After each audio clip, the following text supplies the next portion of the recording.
हाँ, नमस्कार दोस्तों, मैं आपका भाई रितेश निगम। स्वागत है आप लोगों का आज के लेक्चर में। और आज हम लोग करने वाले हैं सेल मेम्ब्रेन की NCERT reading. NCERT reading NCERT reading NCERT reading. तो बिना टाइम व्यतीत किए हम लोग स्टार्ट कर देते हैं एनसीईआरटी रीडिंग। हम लोगों ने इसके पीछे वाले लेक्चर में ओवरव्यू एक सेल मेम्ब्रेन का ले लिया था, तो हम लोग इसकी एनसीईआरटी भी एक पढ़ लेते हैं जिससे कि हमारा कॉन्सेप्ट और भी क्लियर हो जाए। तो सेल मेम्ब्रेन में हम लोग जब टॉपिक खोलते हैं तो हमें दिखता है लिखा हुआ, दिखेगा तो नहीं बट अपनी एनसीईआरटी में आप लोग देखिएगा। The detailed structure of the membrane was studied only after the advent of electron microscope. इसका मतलब है detailed structure of the membrane. Detailed structure of the membrane कब आई?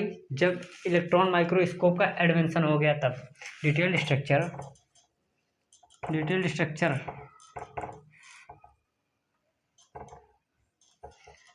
After electron microscope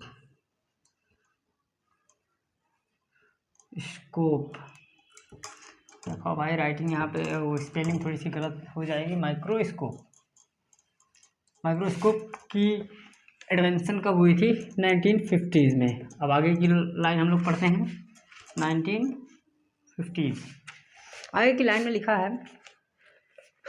chemical study on the cell membrane specially on human. इस पर की गई थी chemical study वो भी ह्यूमन आरबीसी पे, ह्यूमन की आरबीसी पे केमिकल स्टडी की गई थी। ह्यूमन आरबीसी की मेम्ब्रेन पे यानी कि हम लोगों की बॉडी से एक हमारा आरबीसी निकाला गया। हमने समझ लिए कि हम लोगों ने आरबीसी निकाला, यहाँ पे रख दिया इसको और जूम किया तो इतना बड़ा हो गया, ये हमारा आरबीसी है। तो यहाँ से इसको कट करके यहाँ पे जूम किया तो हमें दिखा कि यहाँ पे हमें मिला फॉस्फोलिपिड का बाइलेयर। यही चीज़ कह रहा है कि इलेक्ट्रॉन माइक्रोस्कोप जब हम लोगों ने डिस्कवर किया उसके बाद में हम लोगों ने इस पर केमिकल स्टडी की, वो भी आरबीसी की मेम्ब्रेन पे, तो हमको मिला कुछ इस तरह का स्ट्रक्चर। तो और आगे लिखा गया है the scientist deduce the possible structure of the cell membrane. इसी के बाद में केमिकल स्टडी करने के बाद में साइंटिस्टों ने अपनी जो है पॉसिबल स्ट्रक्चर जो थी प्लाज्मा मेम्ब्रेन की उसको दे दी, डिड्यूस कर दी। अब उसके नेक्स्ट पैराग्राफ में लिखा गया these studies show the cell membrane is mainly composed of. इसकी स्टडी के बाद में ये पता चला सेल मेम्ब्रेन जो है प्रोटीन और लिपिड का बना हुआ है, यही कह रहा है these studies show the cell membrane is mainly composed of lipid and protein. The major lipid are phospholipid. Lipid तो कई डिफरेंट टाइप के लिपिड हो सकते हैं, लिपिड ही है तो लिपिड में कई सारी चीज़ें आएंगे, जैसे कि लिपिड डिफरेंट टाइप के होते हैं। तो यहाँ पे जो होती है कौन सी तरह की लिपिड होगी? फॉस्फोलिपिड होगी। जैसे कि एनसीईआरटी में लिखा गया है the major lipid are phospholipid that are arrange in bilayer. जैसे हमने समझाया ना, यहाँ फॉस्फोलिपिड की बाई लेयर है डिफरेंट, वो भी फॉस्फोलिपिड उसको कहेंगे हम लोग, फॉस्फोलिपिड वो भी बाई लेयर। फॉस्फोलिपिड का एक सिंगल मॉलिक्यूल अगर उठाकर हम लोग देखेंगे तो हम लोगों को दिखेगा कुछ ऐसा। ये है हेड वाला पार्ट, ये है टेल वाला पार्ट। हेड वाला पार्ट हाइड्रोफिलिक होता है, ये हाइड्रोफोबिक होता है। हाइड्रोफिलिक मतलब वाटर लविंग, वाटर हेटिंग मतलब वाटर से ये दूर भगता है। ये सेचुरेटेड हाइड्रोकार्बन इधर लगा होता है। ये हेड फॉस्फोलिपिड की। और यहीं पे अगर हम एक और लगा दें इस तरीके से तो ये हो जाएगी हमारी पूरी मेम्ब्रेन। ये पूरी मेम्ब्रेन अगर इसको हम लोग छोटा कर दें, जैसे हमारी ये स्क्रीन है, इसको हम लोग छोटा कर दें तो छोटा करने के बाद में कुछ इस तरीके से दिखेगी। ये हो गया कुछ सॉरी यहाँ पे मिस्टेक हो गई थोड़ी सी। यहाँ पे नहीं काहे गलती कर रहे हैं भैया, यहाँ पे होगी।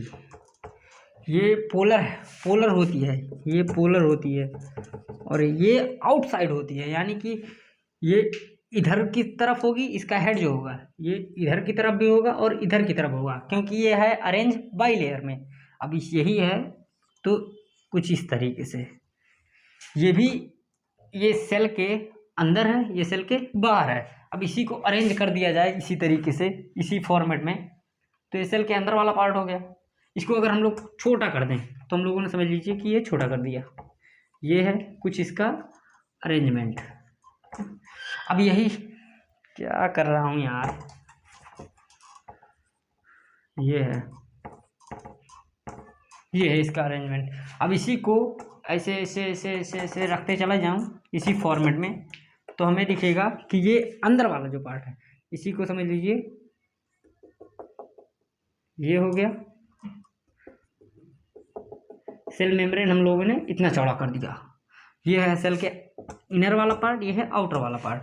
तो ये आउटर वाले पार्ट में और इनर वाले पार्ट में इसका हेड वाला पार्ट रहता है, किसका, फॉस्फोलिपिड का। और ये सैचुरेटेड हाइड्रोकार्बन वाला पार्ट अंदर की तरफ रहता है। ये वाटर लविंग होता है, जो वाटर के कांटेक्ट में हमेशा रहता है हेड वाला पार्ट, और ये वाटर के कांटेक्ट में नहीं होता है, सैचुरेटेड हाइड्रोकार्बन होता है। बस इतना ही था।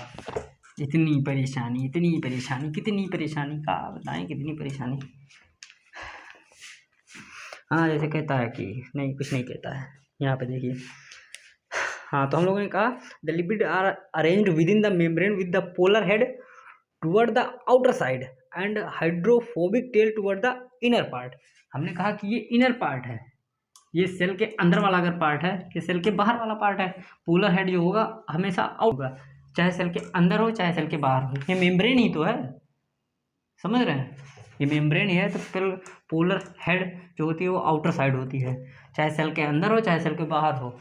सेल के अंदर भी होगी तब भी आउटर साइड होगी, ये पोलर की हेड। वैसे ही ये नॉन पोलर होती है, नॉन पोलर। हाँ तो इसकी आगे की लाइन पढ़ लेते हैं। और हमने कहा कि ये जो है सैचुरेटेड हाइड्रोकार्बन्स हैं, ये प्रोटेक्ट कर, saturated hydrocarbon is protected from the aqueous environment. In addition the phospholipid membrane also contain cholesterol. Phospholipid की जो मेम्ब्रेन होती है, इसके बाद में कोलेस्ट्रॉल भी होते हैं। और आगे हम लोग इसके बारे में बायोकेमिकल स्टडी पढ़ेंगे, तो वहाँ पे हम लोग देखेंगे कि सेल मेम्ब्रेन जो है उसमें कार्बोहाइड्रेट्स भी पाए जाते हैं कुछ अमाउंट्स में। तो इसको हम लोग कर लेते हैं, इरेज नहीं, थोड़ा सा और यहीं पे लिख देते हैं। तो हम लोगों ने केमिकल स्टडी करने के बाद में इतना सब कुछ जाना।